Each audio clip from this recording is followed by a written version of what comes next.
Hello friends, Shashi Agrawal economics and law classes के अंदर मैं आप सबका अभिनंदन करती हूँ। आज का जो हमारा सब्जेक्ट है that is the business law, और जो हमारा टॉपिक है that is the free consent, और जिसके अंदर हम लोग करेंगे अनड्यू इन्फ्लुएंस। और अगर आपको मेरा ये एफर्ट सही लगता है तो डू लाइक माय वीडियो, इसको शेयर कीजिए, कमेंट कीजिए, और मेरे channel Shashi Agrawal economics and law classes को सब्सक्राइब कीजिए।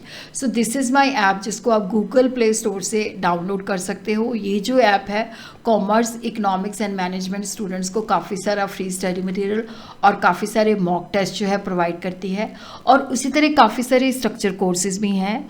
तो बिजनेस लॉ का भी वहाँ पे स्ट्रक्चर कोर्स अवेलेबल है, तो link I will be sharing in the description box.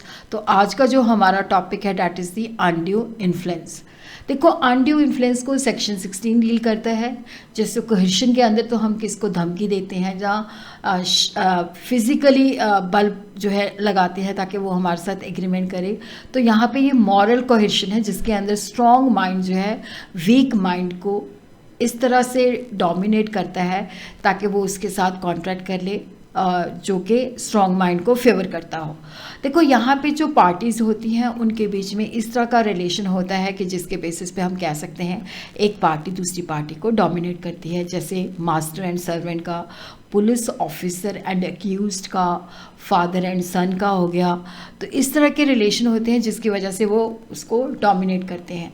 Section 16 deal करता है एक contract is said to be induced by the undue influence, कि जब पार्टीज़ के बीच में इस तरह का रिलेशन है कि एक पार्टी इस पोजीशन में है कि वो दूसरे की इच्छा को डोमिनेट कर सकती है, और इस पोजीशन का वो फ़ायदा उठाती है ताकि जो वीक माइंड है जैसा स्ट्रॉन्ग माइंड चाहता है वैसा ही उसके साथ कॉन्ट्रैक्ट करे, और जिसका बेनिफिट स्ट्रॉन्ग माइंड को होता है। और ये जो रिलेशन होता है कई बार रियल और अपेरेंट भी होता है, जैसे पुलिस ऑफिसर एक्यूज्ड का, मास्टर एंड सर्वेंट का, प्रिंसिपल एंड एजेंट का। उसी तरह फ्यूडिशियल रिलेशन होता है, जैसे ट्रस्ट का, जैसे father and son, fiance and fiance का हो गया, आंट एंड नेफ्यू का हो गया। तो अब हम देखते हैं कि what are the characteristics of the undue influence. देखो, यहाँ पे मॉरल कोहेर्शन है, तो यहाँ पे एक जो स्ट्रॉन्ग माइंड है वो दूसरे को डोमिनेट करता है, और यहाँ पे होता है कि उससे नाजायज़ फ़ायदा उठाना होता है। और पार्टीज़ के अंदर रिलेशन ऐसा होता है कि एक पार्टी दूसरी पार्टी को डोमिनेट करती है। तो यहाँ पे क्या है कि जिस पार्टी की कंसेंट फ्री नहीं है, तो अनड्यू इन्फ्लुएंस ग्राउंड है जिसके बेसिस पे वो कॉन्ट्रैक्ट को अवॉइड कर सकती है। जो कॉन्ट्रैक्ट अनड्यू इन्फ्लुएंस के द्वारा किए जाते हैं, अगर एग्रीव्ड पार्टी चाहे जिसकी कंसेंट फ्री नहीं है, जो कि वीक माइंड की है, जिसको इन्फ्लुएंस किया गया है, तो वो कॉन्ट्रैक्ट जो होता है उसकी ऑप्शन के ऊपर वॉइडेबल होता है। तो अनड्यू इन्फ्लुएंस के अंदर जो है हम कब कहते हैं कि कब एक व्यक्ति दूसरे की विल को डोमिनेट करता है, जिसको सेक्शन 16 सबसेक्शन 2 डील करता है, जहाँ पे रियल और अपेरेंट अथॉरिटी होती है, या फिड्यूशियरी रिलेशन होता है, या मेंटली वीक पर्सन होता है, जिसको one by one along with the example we are going to understand. तो undue influence where one person hold a real or apparent authority like relationship between the master and servant। और उसी तरह क्या होता है कि जैसे पुलिस ऑफिसर एंड एक्यूज्ड, जैसे एक्स जो है पुलिस ऑफिसर है और वाई जो है उसकी कस्टडी में है जो कि अक्यूज्ड है, तो वो वाई को इस तरह से डोमिनेट करता है कि वाई अपनी 2 लाख की प्रॉपर्टी जो है 20,000 में सेल कर देता है, और बाद में वाई इसी ग्राउंड पे जो है उस कॉन्ट्रैक्ट को अवॉइड करना चाहता है। और अगर प्रूव हो जाता है कि पुलिस ऑफिसर ने अनड्यू इन्फ्लुएंस का प्रयोग किया है, तो वाई इस कॉन्ट्रैक्ट को अवॉइड कर सकता है। दूसरी सिचुएशन है कि यहाँ पे जो पार्टीज़ हैं उनका फिड्यूशियल रिलेशन है म्यूचुअल ट्रस्ट, जैसे फादर एंड सन का हो गया, एडवोकेट एंड क्लाइंट का हो गया, डॉक्टर एंड पेशेंट का हो गया। तो जैसे मूडी वर्सेस कॉक्स के केस में क्या होता है कि एडवोकेट जो है अपनी प्रॉपर्टी अपने एक क्लाइंट को सेल करता है, और क्लाइंट कहता है कि मेरे साथ अनड्यू इन्फ्लुएंस हुआ है। प्रॉपर्टी जैसे मान लो वो 10 लाख में सेल करता है, जबकि प्रॉपर्टी की वर्थ जो होती है 2 लाख की होती है। तो क्लाइंट एलिगेशन लगाता है कि प्रॉपर्टी की वैल्यू उसने ज़्यादा लगाई है जबकि इतनी वैल्यू नहीं थी, और उसकी कंसेंट जो थी that was caused by undue influence. तो ये एग्ज़ामिनेशन में आपने ये जो रिलेशनशिप मैं आपको बता रही हूँ नहीं लिखनी, क्योंकि वहाँ पे हमारे पास इतना टाइम नहीं होता। पेरेंट एंड चाइल्ड का फिड्यूशियरी रिलेशन है, डॉक्टर एंड पेशेंट का, जैसे जो गुरु होते हैं और उनके चेले, गार्डियन एंड वार्ड का, टीचर एंड स्टूडेंट्स का, लॉयर एंड क्लाइंट का, प्रिंसिपल एंड एजेंट का, पब्लिशर एंड ऑथर का, ट्रस्टी एंड बेनिफिशरी का, fiance and fiance, a man his near relative, aunt and Neiphiu.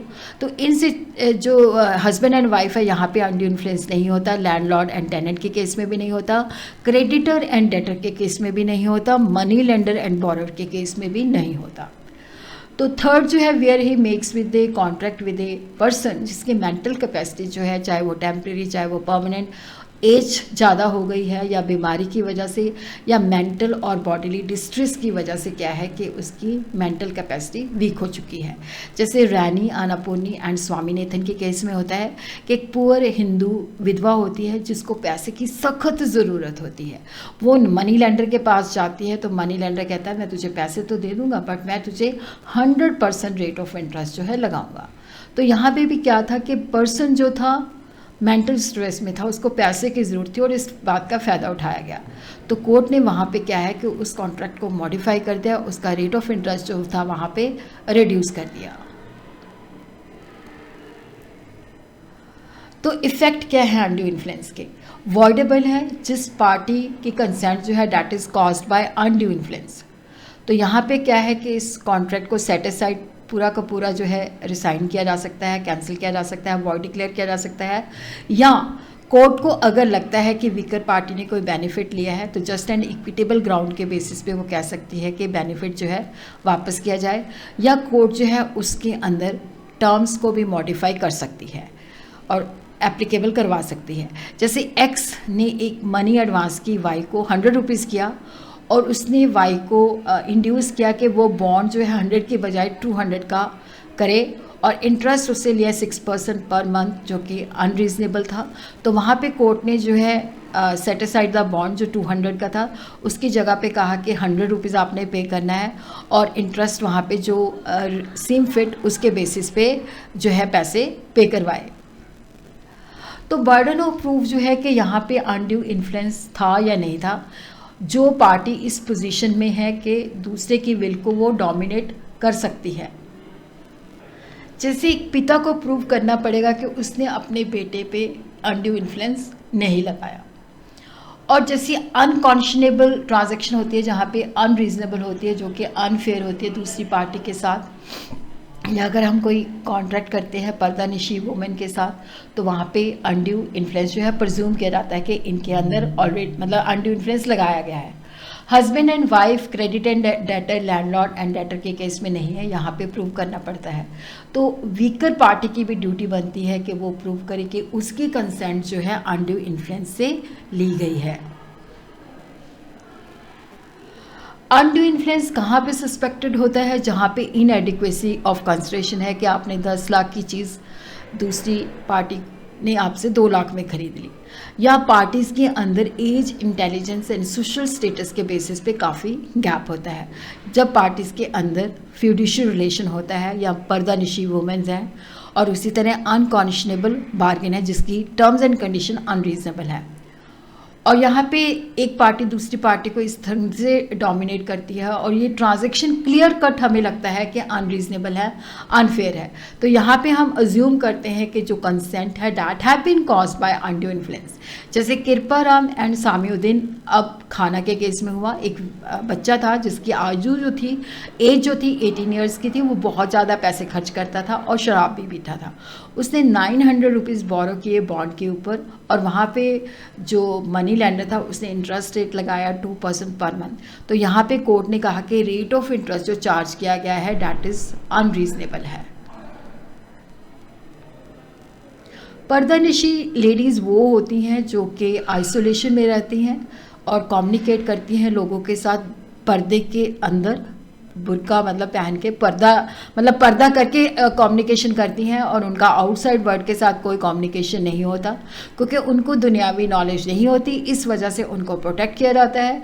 और यहाँ पे जब हम पर्दानिशी जो कि पर्दे के पर्दा पहन के दूसरे के साथ कम्युनिकेशन करती है तो अनड्यू इन्फ्लुएंस के द्वारा ही अज्यूम किया जाता है, और वो कॉन्ट्रैक्ट जो होता है उनके ऊपर बाइंडिंग नहीं होता, पर दूसरी पार्टी को प्रूव करना पड़ता है कि ये इंटेलिजेंट है और इसने अपनी इच्छा से कॉन्ट्रैक्ट एंटर किया है, और ये मतलब जो है कंसिडरेबल एज की है जिसने पूरी एग्रीमेंट को अंडरस्टैंड किया है।